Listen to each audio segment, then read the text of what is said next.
अगर हमारी तकदीर में ये बदसूरत कलम लिखा है था, खूबसूरती का बुलावा क्यों दिया भगवान?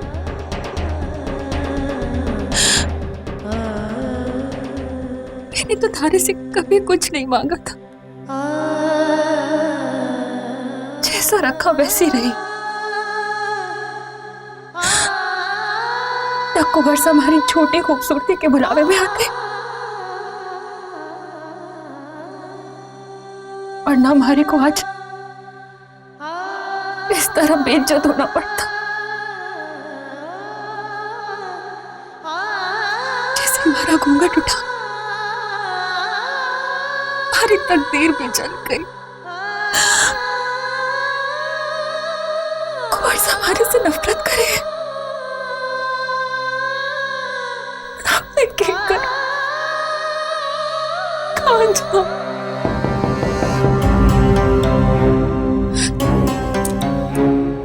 कौन?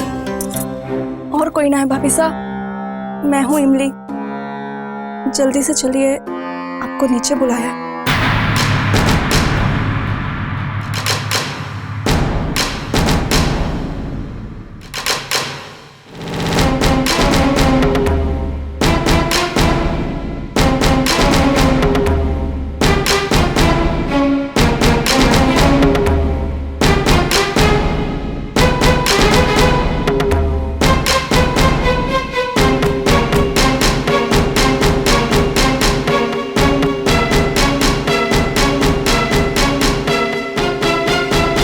इस हवेली में यह पहली बार होने जा रहा है कि मुंह दिखाई की रस्म से पहले हवेली की इस बींदनी की शक्ल खानदान के सब लोग देख रहे हैं।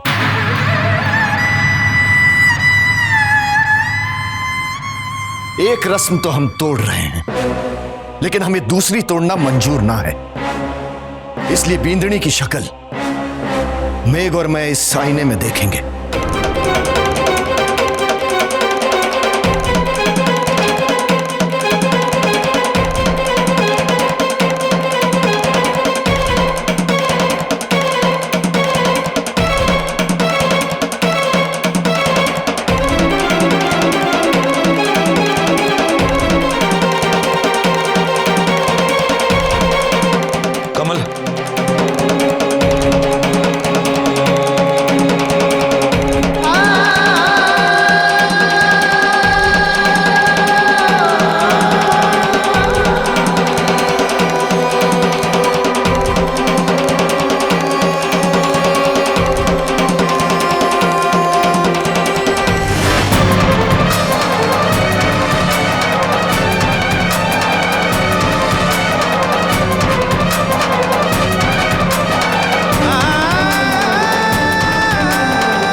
मनहूस चेहरा ढक दो।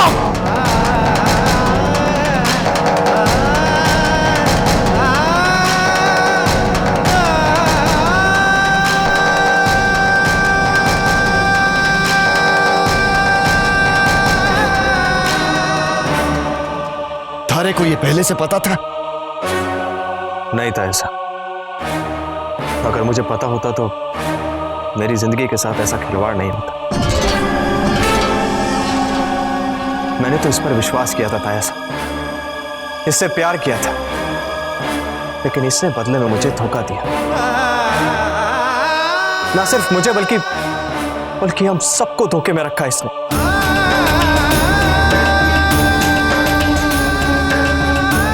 क्यों रे कुलच्छनी, थारे को पूरे जहान में हमारा रणवीर ही मिला अपने जाल में फंसाने के लिए। आखिर उस मदन सिंह ने अपना बदला ले ही लिया। क्यों किया तूने ऐसा? काहे झूठ बोला? और थारे साथ साथ तारे बाप ने भी हमसे इतनी बड़ी बात छुपाई। क्या समझते थे तुम लोग कि हमें कभी पता नहीं चलेगा? तुम्हारा ये कलंक हमेशा छुपा रहेगा।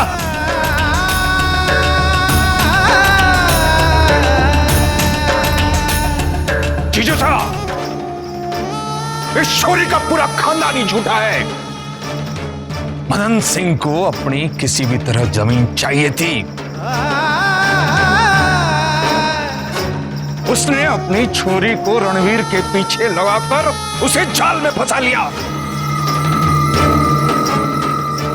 वरना इस चेहरे से ब्याह कौन करता? क्यों रे कुलच्छनी, थारे को पूरे जहान में मारा रणवीर ही मिला। बदले में मुझे धोखा दिया। तारे बाप ने भी हमसे इतनी बड़ी बात छुपाई। सिंह को अपनी किसी भी तरह जमीन चाहिए थी, इस चेहरे से ब्याह कौन करता?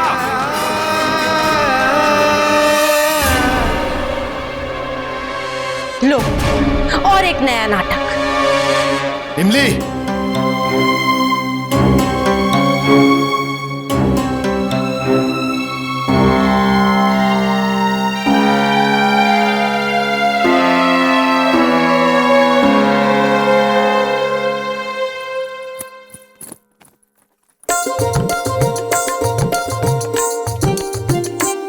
अरे छोरी, थोड़ा दम तो ले ले। किसे ढूंढ रही है? देवर साहब तो घर पर ना है। नाना, मैं तो न्योता देने आई हूँ, माँ ने भेजा है। काकी साहब, आज शाम को घर पे जीजी के पगफेरे की रस्म है, आप सबको खाने पे बुलाया। मदन सिंह गया है रुक्मणी को लिवाने। हाँ, बापू और किसु गए ना। अच्छा काकी साहब, मैं चलती हूँ, पहले ही बहुत देर हो गई है, शाम की तैयारी भी तो करनी है और अभी तक सारा सामान हमारे पास ही पड़ा है। मैं चलती हूँ। अरे रुक तो, सुन। लागे है देवर साहब को पूरी की पूरी रेलगाड़ी संभालनी पड़ेगी।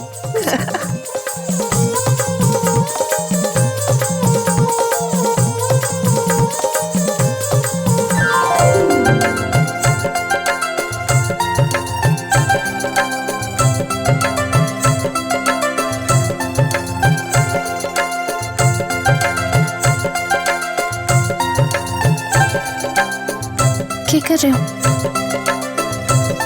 कोई देख लेगा। देखने दे, फौजियों को किसी से डर ना लगे। अच्छा, काकी क्या कर रही है?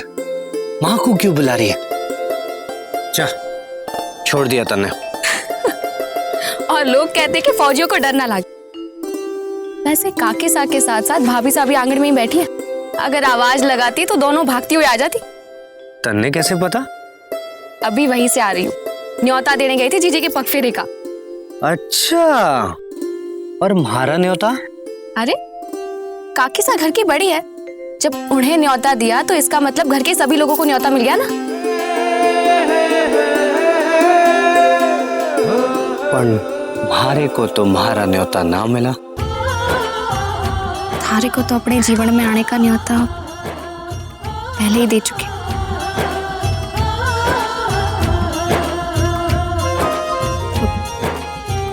म्हारे को देर हो रही है।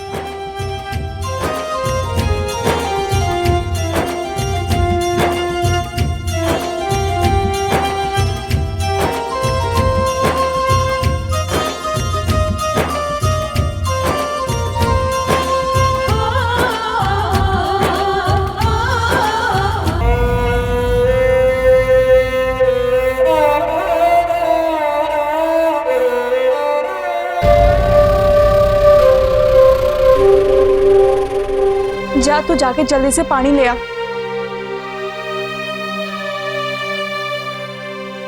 कट्ठे जा रही है? जी पानी लेने। कोई जरूरत ना है पानी लाने की, जा अपना काम कर। और तू अट्ठे क्या कर रही है? किसकी सेवा कर रही? हाँ, ये कुलच्छनी सारे खानदान की नाक कटाने चली है और तू यहाँ खड़े खड़े इसके लिए पंखा झल रही है। और कोई काम ना है घर में तारे को? तो ऐसा भाभी साहब को अभी होश नहीं आया है। थारे को बड़ी चिंता हो रही है भाभी सा की? ये बेहोश पड़ी रहे या मर जाए मारी बला से। अरे बेटे का जीवन बर्बाद करके इसे इस घर में पानी भी नसीब ना होगा। चल यहां से।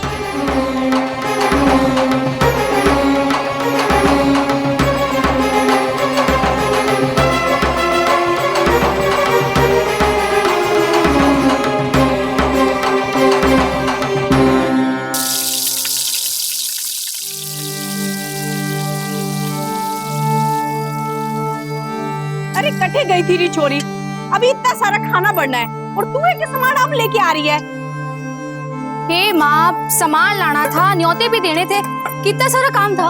अच्छा अच्छा ठीक है, चल अब मसाला पीसना शुरू कर दे। ना ना, पहले मारे को एक और काम करना है।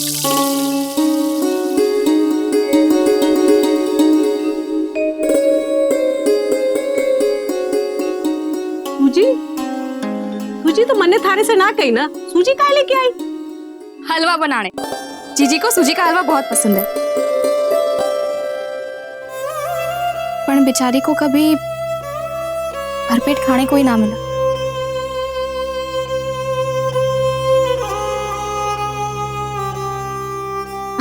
अरे थारी जीजी तो सासरे में राज कर रही होगी, नई नई बींदनी के लिए पंच पकवान बन रहे होंगे। माताजी महाराज करे ऐसा ही। पर मैंने पता है, सासरे की ऊंची अटारी देखकर चीची अपने मायके को ना भूलेगी। मायके के हलवे की मिठास उनको घनी खुशी देगी। ला मुझे दे, ला दे रही छोरी। साची, आप जीजी के लिए हलवा बनाओगी? अरे सुतेली ही सही, पर माँ तो हूं ना। छोरी पग फेरे के लिए मायके आ रही है, उसकी पसंद नापसंद का ख्याल तो मैंने रखना ही होगा ना। और वैसे भी रुक्मी के लिए तो मैंने कुछ किया ही नहीं।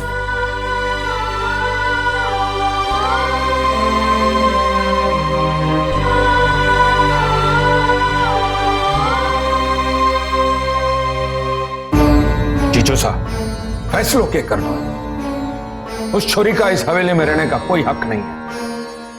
वो मदन सिंह और उसकी छोरी बहुत चालाक है। उन्होंने भांप लिया था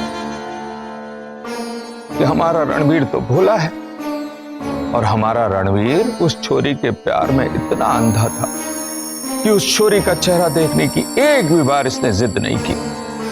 बस इसी बात का फायदा उठाया उन लोगों ने। अब ये बेचारा के जानता था कि अपना चेहरा छिपाने के पीछे उस छोरी की कोई बहुत बड़ी चाल थी। ब्याह से पहले एक बार उस छोरी का चेहरा देख लेता तो ये दिन देखने को नहीं मिलता। अब जो हुआ सो हुआ, इसमें सारा दोष रणवीर को तो नहीं दे सकते ना।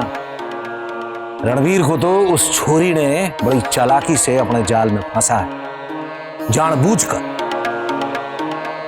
रणवीर हमारा बेटा है, ठाकुर है, उसकी रगों में राजपूत का खून दौड़े। एक बार किसी लड़की से प्रेम किया तो आंख बंद करके उस पर विश्वास कर लिया। अरे कलंक तो ठाकुर मदन सिंह और उसकी छोरी ने अपने राजपूत होने पर लगाया है। रणवीर, रणवीर रुको, रणवीर।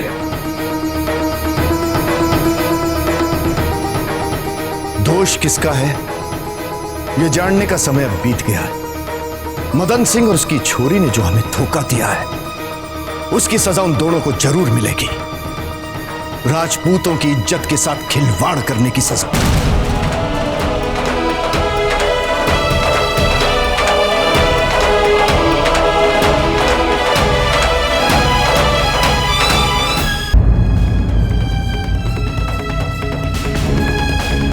वो मदन सिंह और उसकी छोरी बहुत चालाक। रणवीर को तो उस छोरी ने बड़ी चालाकी से ब्याह से पहले एक बार उस छोरी का चेहरा देख लेता तो ये दिन देखने को। अरे कलंक तो ठाकुर मदन सिंह और उसकी छोरी ने अपने राजपूत होने पर लगाया।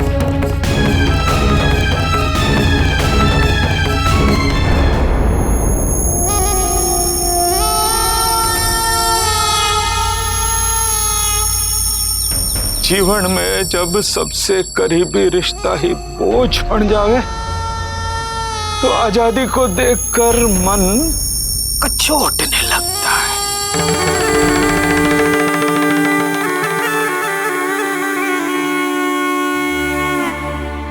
क्या करेगा भाणजे, तेरी तो जिंदगी खत्म हो गई।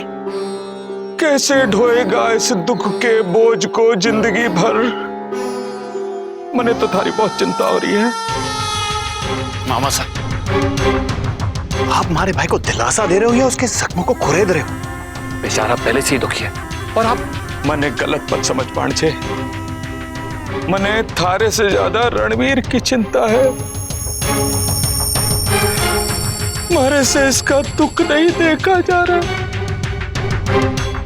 भांजे एक काम कर, तू यहां से दूर चला जा, अकेले कहीं और बैठ के सोच कि आगे क्या करना है। समझो? Let's go. मामा साहब, ये कहां का न्याय है कि करे कोई और भरे कोई और? जो भी कुछ हुआ उसमें इसकी क्या गलती है? इसके साथ तो धोखा हुआ है, फिर ये क्यों वनवास जाए? वनवास तो उसे जाना होगा जिसने हमारे भाई के साथ धोखा किया। खम्माघड़ी हुकुम, ठाकुर मदन सिंह जी पधारे हैं। ओ पोगल सांड फेरा गयो। ठाकुर मदन सिंह अपनी बेटी को हमारे भाई के गले में बांध कर हवेली में प्रवेश करने की हिम्मत कर रहा है। रणवीर, यही मौका है उस मदन सिंह को अपनी असली जगह दिखाने का।